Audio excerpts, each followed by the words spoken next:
Well, when I came on board, one of the first things that I did was met with our HR manager to understand what, opportunities, challenges, things that she was working on and going through.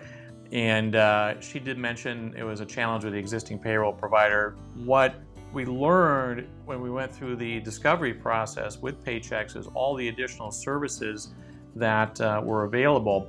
That was music to my ears as a new CFO. I was keen on risk management. That was one of the three pillars that I focused on when I first came on board here in February.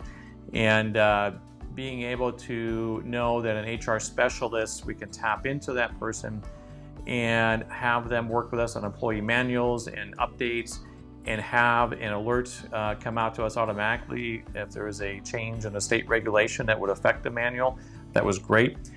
From the efficiency standpoint, knowing that we could have our 401k under your program, have the management of that, have the compliance work done with one party versus multiple.